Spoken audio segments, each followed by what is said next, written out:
Mejorar en las condiciones de vida es algo que todos deseamos. Mejorar las condiciones de vida del prójimo, esa ya es una habilidad y un talento muy especial. Hay quienes son consejeros, la abuelita siempre da consejos, la mamá siempre da consejos, pero recientemente, en los últimos años, se ha empezado a difundir mucho el tema del coach de vida. Y hoy me acompaña una persona que se dedica a eso, a ayudar a otros a mejorar su vida, a crear procesos, no solo a personas, sino que a institución. Se trata de la licenciada Marta Medina Castrillón. Gracias, licenciada Castrillón, de Costa Rica es usted, ¿verdad? Sí. Castrillón. Usted es máster en coaching integral y tiene un currículum acá que si yo me pongo a leer esto, es Master en Training Coaching de Colombia, Master Training Coach de Costa Rica, egresada a la Maestría de Administración Educativa de Costa Rica, con certificaciones en neuroherramientas, tiene su certificación de Coaching Integral Internacional, en fin, es impresionante. Pero lo que me llamó la atención y por lo cual le hemos invitado acá a Conexión GT es que ella maneja una empresa que se llama Productora Somos. ¿Qué hace Productora Somos en Guatemala y cuál es el objetivo de ustedes? Bueno, muchas gracias, don Richard, por el espacio. Productora Somos surgió como una empresa familiar hace 5 años en Costa Rica, en donde empezamos a unir conocimientos, saberes, experiencias, esfuerzos para trabajar con comunidad. Iniciamos con grupos de mujeres emprendedoras, iniciamos nuestro trabajo con grupos de población LGTBQ+, y empezamos también con coaching educativo, o sea, apoyar instituciones desde nuestros saberes y desde nuestra experiencia. ¿Para qué? Para buscar bienestar, para estar en nuestros lugares de trabajo y en nuestras vidas, en nuestros hogares, estar felices, estar bien. Y el coaching aparece como una herramienta. Es una herramienta de acompañamiento. No son procesos terapéuticos, son herramientas que nos permiten acompañar a las personas, a los grupos, a los equipos de trabajo también, porque trabajamos también con empresas públicas y privadas, en donde les permitimos y los acompañamos para alinear sus equipos de trabajo en las diferentes áreas, desde la concepción del equipo de trabajo hasta convertirlos en equipos. En hacerlos eficientes. En hacerlos eficientes, en llegar a darse cuenta que uniendo las habilidades de cada quien, pueden llegar a convertirse en un equipo de alto desempeño, pero necesitamos empezar esos procesos desde el reconocimiento del ser. Interesante, porque usted me habla que trabajan con diferentes comunidades como la LGTB+, esa sí no me la sabía. Ajá, sí. Esa sí no me la sé, hoy la aprendí. Okay. Y es que resulta que aceptarse y tener la capacidad de expresarse en un ambiente de tolerancia, en un ambiente de tranquilidad, pues sube la productividad. Claro. Mire, yo soy muy conservador en esos temas y yo creo que la vida privada, la sexualidad, las preferencias religiosas, esas son cosas personales. Cuando estamos hablando de un equipo de trabajo institucional o en una empresa, aquí no vale lo que te gusta o en lo que tú crees, aquí vale lo que haces, porque la meritocracia va más allá de tus preferencias o elecciones religiosas o sexuales. Pero me llama la atención acá, dice que Productora Somos interviene en la producción de servicios educativos. Sí. Fíjese que el tema de la educación a mí me está apasionando impresionantemente. Le comento, yo soy catedrático de la Universidad Galileo desde hace muchos años y me ha tocado adaptarme al tema de la virtualidad. Usted fue parte de la UNED, creo yo, ¿verdad? Soy parte de la UNED. Es parte de la UNED. Soy parte de la Primero UNED. Cuéntenos qué es UNED, cómo funciona y cómo enfrentaron la virtualidad y el tema de la pandemia. Bueno, la UNED es la Universidad Estatal a Distancia, está de Costa Rica. En Costa Rica. Somos una universidad que tenemos 45 años y somos los pioneros en el país en el tema de educación a distancia. Cuando hablamos de virtualidad, nos damos cuenta que la virtualidad es una herramienta de la educación a distancia, a como son los libros de texto, como es las tutorías. La virtualidad es una herramienta más, no es el fin último de la educación a distancia.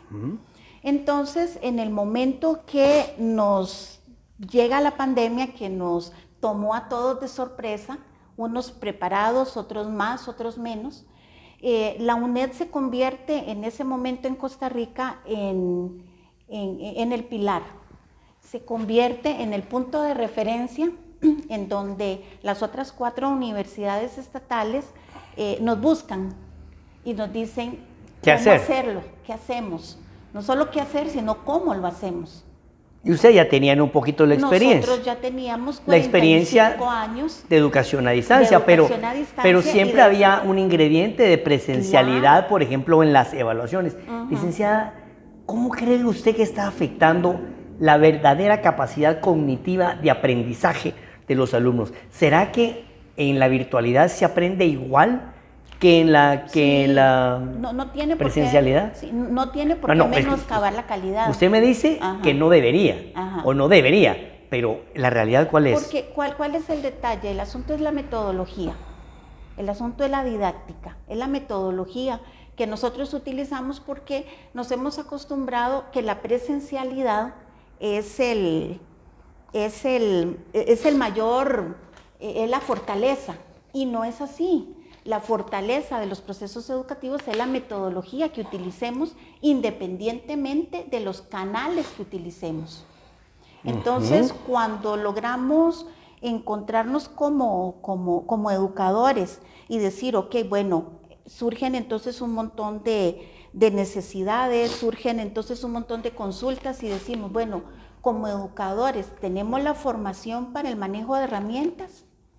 Tenemos como educadores la plataforma necesaria para sustentar todo lo que necesitamos. Lo que necesitamos, sí, todo claro. Lo que necesitamos. Entonces ahí es cuando nos podemos preguntar y plantear y decir, ok, revisémonos, pero la pandemia no nos dio tiempo de revisar, había que accionar. Sí, es que mire, yo he tratado de acoplarme a esto. Pues yo en lo personal, yo prefiero las clases presenciales porque tengo mayor capacidad de interactuar con los alumnos. Claro. Sin embargo, y eso se lo comento a todos los amigos maestros y catedráticos, he implementado lo que llamamos la virtualidad presencial. ¿Y qué significa esto? Darle una participación más activa al alumno, porque no podemos permitir que el alumno, dentro de su picardía estudiantil, tenga la pantalla de la computadora, pero esté en el celular, claro. Y entonces depende de nuestra agilidad de hacerlos participar en esto, porque también uno se convierte en una guía, claro, de investigación, y aquí es donde quiero hablar algo con usted, y es el tema de la responsabilidad personal del alumno de poder investigar. Usted me habla de que ya tenían 25 años de 25 años de experiencia en la universidad, pero usted como catedrática, ¿cree usted que la pandemia está creando una nueva sociedad virtual? Ahorita viene el tema del déficit de atención de los niños, la ausencia de profundidad en el conocimiento, licenciada. Usted agarra a un muchacho de la universidad y cuesta que lean un libro. Claro. Cuesta que lean un libro. Y usted les pone una tarea y se van ahí a lo que llaman el rincón del vago, o buenas tareas, y encuentran resúmenes de cualquier cosa. Wikipedia. ¿Cómo pueden enfrentar? Porque de esto se trata el programa. Claro. ¿Cómo pueden enfrentar los padres de familia ese reto? Esos padres de familia que están ahí detrás de los televisores o escuchándonos por la radio, ¿cómo pueden enfrentar el reto de que sus hijos estén solos frente a una pantalla? ¿Cómo los podemos estimular? ¿Cómo los podemos controlar? Sí, hay varios, y siento que es más que control, es el proceso de autorregulación, de poder desarrollar en los muchachos, desde el niño de 4 años que de preescolar está recibiendo sus clases virtuales, niños de 4 o 5 años, hasta educación superior, es generar en ellos y desarrollar en ellos diferentes competencias: autorregulación, autodisciplina, autocontrol. Y son competencias que no se van a dar de hoy para mañana. Es todo un proceso, y no solamente con los niños, sino con los mismos padres de familia, los docentes, la comunidad. Por eso, digamos, nuestro programa de coaching educativo incorpora los 4 elementos del currículum. Entonces ¿cuáles son los 4 elementos? Familia, educadores, docentes y el niño y los estudiantes como eje principal. Entonces, trabajando de forma integral con esos 4 ejes del currículum, podemos llegar a articular adecuadamente qué es lo que nos pasa. ¿Qué nos pasa a los educadores? Trabajamos con los niños, con los jóvenes, nos esforzamos, trabajamos hasta nos desgastamos, pero el padre de familia aparece eventualmente en el proceso. Y cuando lo llamamos a que se presente a la institución, es para poner quejas, para decir que las cosas no van bien, para regañarlos, pero no los incorporamos como elementos activos dentro del proceso. Porque nos pasa con el personal docente y administrativo, son elementos claves también. La comunidad, ¿cómo incorporamos a la comunidad a los procesos educativos? Entonces no es solamente un asunto de que tratemos de controlar al niño frente a la computadora, porque ¿qué nos pasa también? ¿Cuál ha sido la experiencia? Resulta que ahora decimos, y nosotros, digamos, los de nuestra generación, usualmente decimos, es que los niños ahora vienen con el chip incorporado, pero ese chip que viene es para diversión. No lo tienen incorporado. Para la formación. No lo tienen incorporado como una herramienta de formación. Y entonces ahí es donde tiene que aparecer la figura del docente, la figura del administrador educativo, y decir, ok, ¿cómo vamos a trabajarlo? ¿Cómo vamos a hacer ese paso para que los chicos dejen de estar utilizando solamente las herramientas tecnológicas para TikTok, para escuchar música, Spotify? No, sino como una herramienta educativa, como una herramienta de aprendizaje. Entonces, ese es el paso que hay que dar, y que la virtualidad llegó, y todos estos cambios que se dieron a nivel mundial vinieron para quedarse. No vamos a regresar, no nos vamos a devolver. Todo esto quedó para quedarse. La UNESCO, ¿qué nos dice? Que ya tenemos un abismo, quedó como una etapa de oscurantismo de estos 2 años de pandemia. Sí. Eso nos dice la UNESCO. Lo que ocurrió en los años 80 lo estamos viviendo cíclicamente en este momento. Sí, ahora mire, hay una brecha generacional que ya se siente entre los millennials y los baby boomers y la generación X, ¿verdad? Que lo marca la capacidad que tienen los jóvenes actualmente de desempeñarse digitalmente. Yo cuestiono realmente el beneficio que puede tener la vida digitalizada, porque en la virtualidad todo es posible, la realidad es un poquito más dura. Y ojo, hay dos situaciones. Tal vez Costa Rica sea un poco más diferente, pero en Guatemala está la Guatemala urbana de clase media alta, y está la Guatemala profunda de los centros semiurbanos y ¿cómo se llama? Y alejados de la urbanidad. Entiéndase, la Guatemala profunda que decía el expresidente Pérez Molina, donde el acceso al internet y a la educación es totalmente fatal. Entonces, las realidades, este abismo que usted habla, las realidades en sociedades como la de Guatemala no son las mismas a la de Costa Rica, ni las mismas de El Salvador. O sea, donde tiene que establecer, donde tiene que existir una decisión tan sencilla es o como o me conecto, o me educo, o trabajo para comer. Entonces, este acceso a la información y a la educación que es tan positivo, en países desiguales como los nuestros, podría generar una tremenda brecha. Claro. Una tremenda brecha porque si antes no si antes no existía el acceso al alfabetismo en Guatemala, por ejemplo, ahora menos. Porque ya el profesor, si el niño, si no tienen un celular, menos va a tener un profesor que les enseñe a leer y escribir. Claro, su visión, obviamente, de docente en Costa Rica, donde el alfabetismo es... Sí. ¿Cuánto es el nivel de analfabetismo en Costa Rica? Cero. Cero. Y Guatemala llevamos campeones mundiales, Sí. junto con Haití. Entonces, la adición es diferente. Pero, sin embargo, perdón, don Richard, sin embargo, esa realidad y esa brecha entre lo rural y como en Costa Rica lo que es meseta central, hay una gran brecha y no dista mucho de la realidad que usted acaba de describir acá en Guatemala.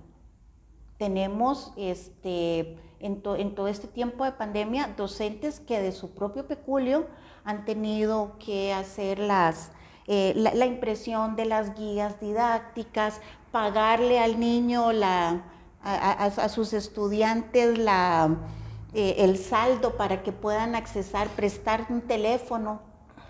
O sea, es lo mismo, o sea, la brecha no es tan distinta entre un país y el otro, desgraciadamente. Pero entonces, ¿qué podemos hacer? Hablamos de educación híbrida también. Podemos hablar de educación híbrida, en donde trabajamos tanto esa parte presencial con algunos apoyos digitales. Pero la presencialidad tiene su esencia, tiene su magia y es necesaria, ¿verdad? No podemos hablar tampoco por todo lo que las características de las poblaciones. No podemos hablar de un 100% de virtualidad, ni por conexión, ni por acceso a los equipos, ni por nivel de instrucción de las familias. ¿Qué va a ser una familia en donde con un teléfono tienen que estudiar los 4 niños de la casa? ¿Y con qué van a pagar la cuota de la recarga? O de la recarga para un teléfono celular, un teléfono para 4 niños. No, y un teléfono inteligente que viene a ser un lujo, si no hay para la bicicleta, no hay para la bicicleta, mucho menos para eso. Pues mire, licenciada, está muy complicado esto. Usted habló del administrador educativo. Ustedes en el programa que tienen, manejan coaching de vida, coaching educativo, intervención de equipos para empresas públicas y privadas, ¿verdad? Sí. La productora Somos en Guatemala realmente está empezando. Estamos empezando ustedes acá, ¿verdad? Pero si alguien los quiere ubicar, ¿tienen alguna página web? Sí, bueno, estamos en el proceso de la actualización de la página web. Sin embargo, bueno, nos pueden encontrar en Facebook como Productora Somos. También ya aquí en Guatemala tenemos un número telefónico también que nos ¿Cuál es su número telefónico? Es el 2221 0745 0745, que ahorita aparece en pantalla, 2221-0745. Y en Facebook los encontramos como Productora Somos. Y el correo electrónico también, que nos pueden escribir a productora.somos.cr@gmail.com. productora.somos.cr@gmail.com.